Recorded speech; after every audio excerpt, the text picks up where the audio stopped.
very warm welcome to everyone. We really appreciate you taking time out of your busy schedules to join us today. We assure you that this will be time well spent, and we are going to try and make the session as informative as possible. This session has by design been limited to 30 minutes, this being the first session of a series of 3 webinars. This webinar series will unpack the crucial business nuances, share some key learnings, unveil a readiness self-assessment toolkit, and share the best-in-class platform to equip your business for success. In terms of some housekeeping, we will not be entering into a live Q&A with video and audio, as this is an open platform and will become difficult to manage. But we do encourage questions via the chat function on this webinar during the session. Our panel will respond to any questions in real time. But before we move on, I would like to take a minute to position the fast-moving, forward-thinking and dynamic organization I recently joined, TCTS. In short, we look after all commercial, transactional and fintech capabilities within the broader Transaction Capital Group that is a listed entity on the JSE main board. We are a leading independent fintech providing a range of payments and collection services to a significant number of JSE listed companies that operate in a bank agnostic environment. We also offer a comprehensive range of people management solutions and intelligent data services, which includes our recently launched product, Authentify, which has the market buzzing with excitement. So, without further delay, let's get the show on the road. We are all aware of the AEDO sunset deadline as of 1 November.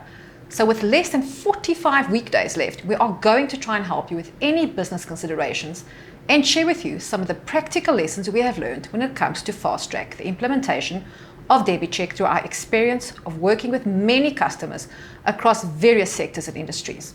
On that note, I will now hand you over to my colleague Ben Brits, who has over 20 years experience in the banking industry and has been involved in the DebiCheck project from day one, which started way back in 2015. More importantly, Ben has extensive customer experience and will unpack the impact businesses face by doing nothing and sharing some tips on how to fast-track the DebiCheck journey. Ben, over to you.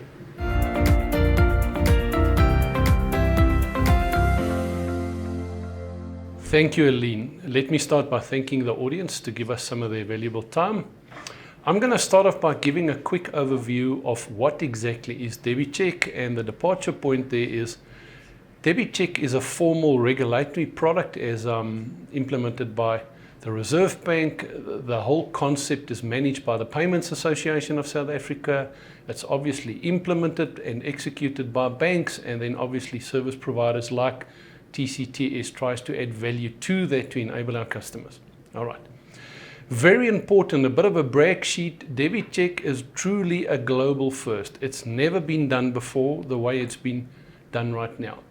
What this does, it levels the playing fields for new entrants, it modernizes the technology platforms in the background in line to ISO 22 standards and using mechanisms such as XML. Effectively, what we are doing as South Africa, we are building for future scale, performance, and enhancements to the platforms to literally spawn a lot of new innovation. Another consideration, and something I'm very passionate about, DebiCheck dramatically improves the fight against unauthorized debit order, and PASA is doing a lot of work in that regard to eradicate that from society.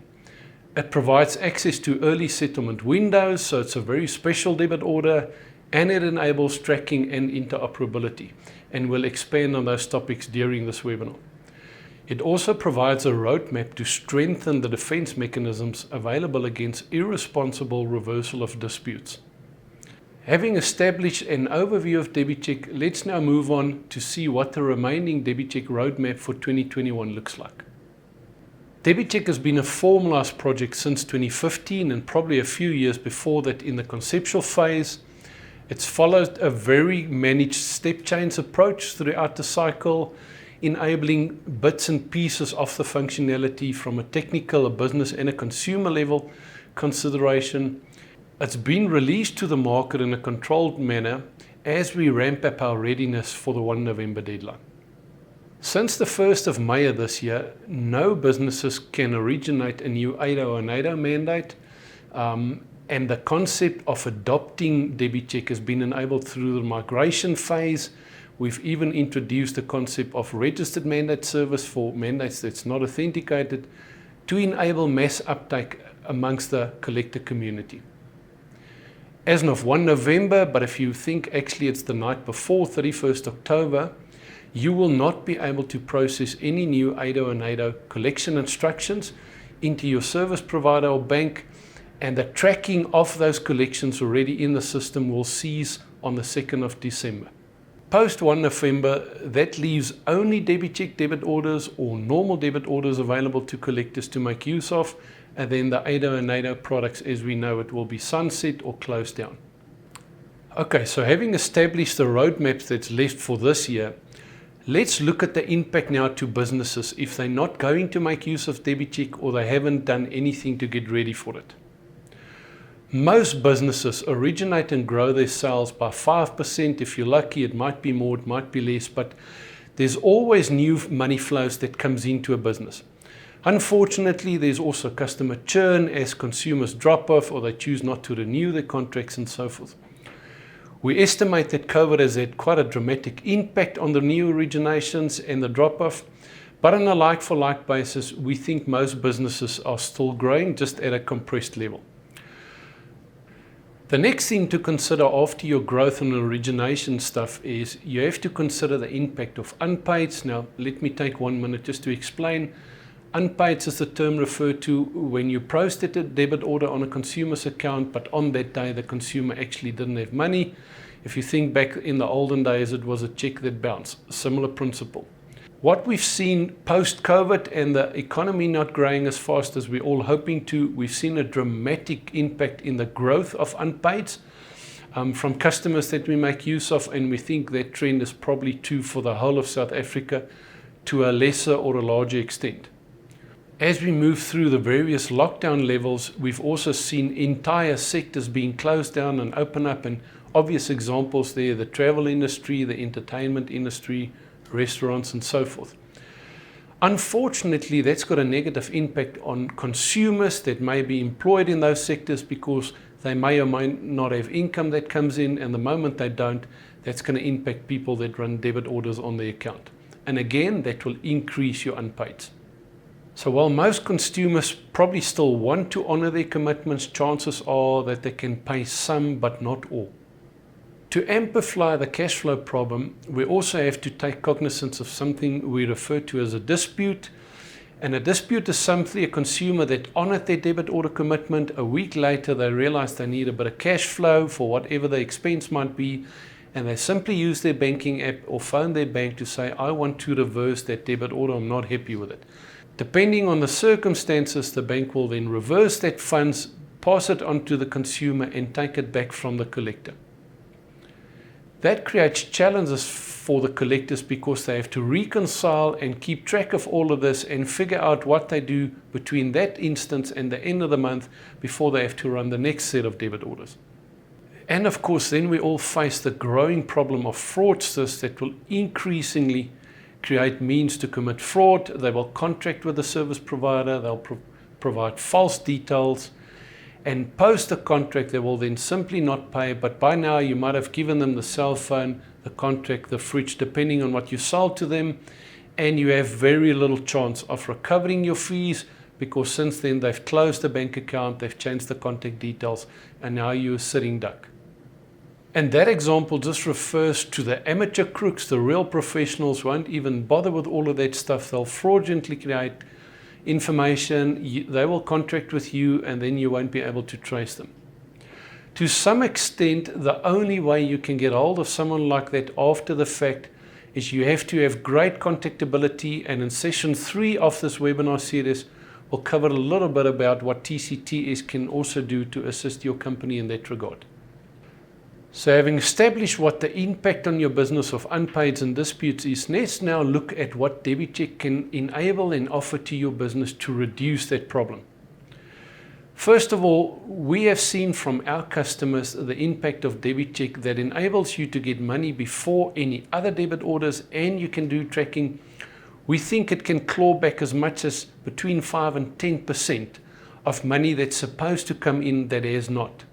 Therefore, it's vitally important to consider that DebiCheck is a prioritized debit order. And if there's a lot of collectors that run debits at the same time, the DebiCheck one will always win. All right, it gets access to the funds before anything else. Consider also that all big banks will run DebiChecks on their own consumers for things like home loans, car repayments and so forth, and those values are usually bigger. So once all of that have gone via DebiCheck, chances are that only a little bit of money is left, and then all other collectors will have to fight it out to get access to those funds. So it's absolutely vital that you get your business ready and enabled to make use of DebiCheck, so that you've got an equal chance of getting access to the funds in comparison to everyone else.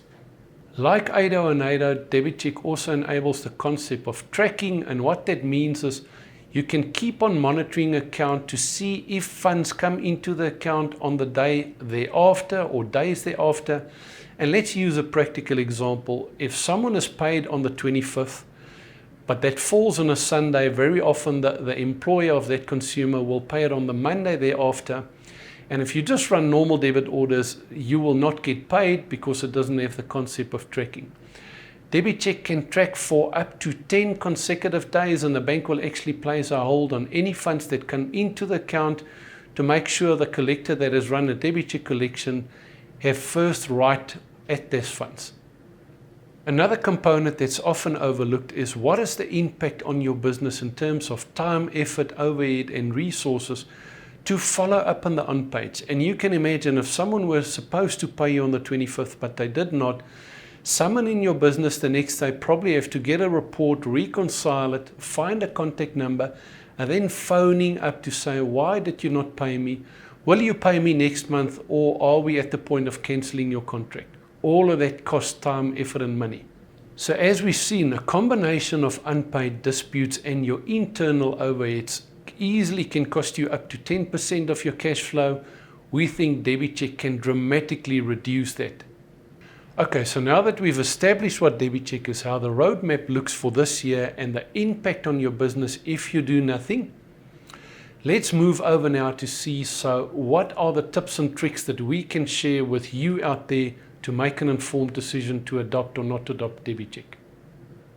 Tip number one, the old adage still apply. Garbage in equals garbage out. Let me use a practical example of cell phone number. If your business doesn't have the right number that the consumer is using right now, and also ensuring that that number is the number registered at the bank, you're going to have a lot of difficulty in getting that consumer to authenticate the DebiCheck mandate. The second thing is it will probably take longer than you think, and it's definitely more complicated than anything else you've done in this regard. I'm purposefully going to use a few terms such as a USSD, a WSDL, a PAIN9 and a no response file. And if all of these terms sound Greek to you, it's probably indicative that you don't have a firm grasp on how technical and complex this is to implement in your business. And if that's true, then absolutely I encourage you to reach out to TCTS so that we can demystify this and guide you through in a practical way to try and get you ready for DebiCheck. Another very important element that's often overlooked, it's absolutely your job to train not only your staff if you want to adopt DebiCheck, but you have to train your clients or consumers. This is incredibly important. Imagine the consumer asking your call center agent to say, I got this weird SMS on my phone stating something about DebiCheck, but I don't know what to do.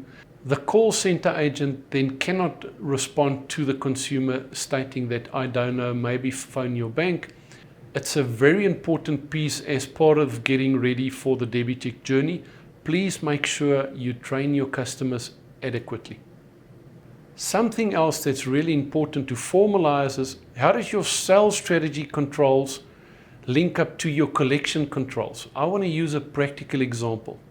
If someone is entering into a new contract, let's assume they're buying a fridge from a retail outlet, the sales strategy is, will you allow that consumer to buy the fridge on credit, get the courier to deliver it at their place before or after they've authenticated the DebiCheck mandate? The outcome of that example, if you've got too restrictive sales controls, it might harm your new business. But if you've got too flexible sales controls, it might harm your cash flow recovery at the end of the cycle. Okay, so let's wrap this up.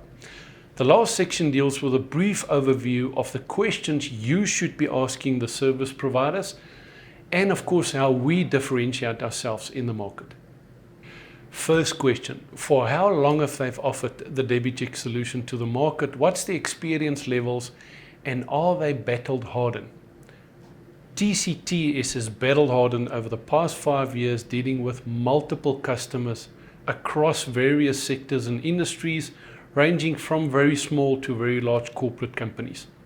We have been there, we have done that, and we've got a collection of DebiCheck t-shirts. Just remember, it will take longer than you think. It's not an overnight process, and there's less than 45 days to go. So we encourage you to get going. We can offer you great pricing that's fair to your and our business, leveraging our economies of scale and fantastic support from our partner banks.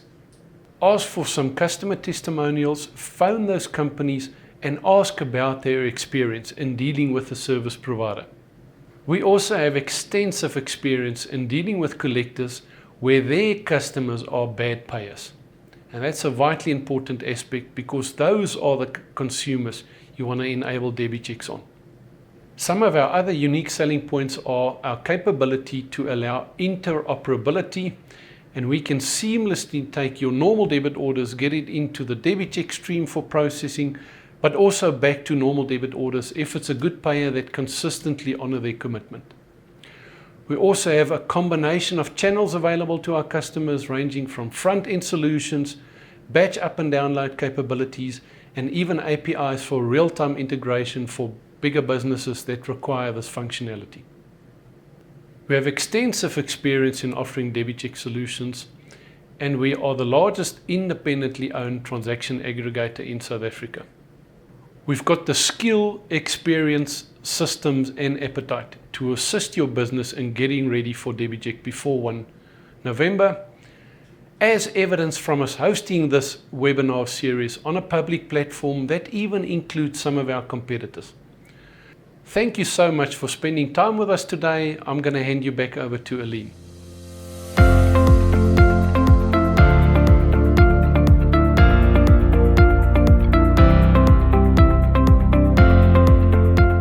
Thank you very much, Ben, for the insights shared. And to our audience, thank you for your time, and we look forward to engaging with you at the next webinar.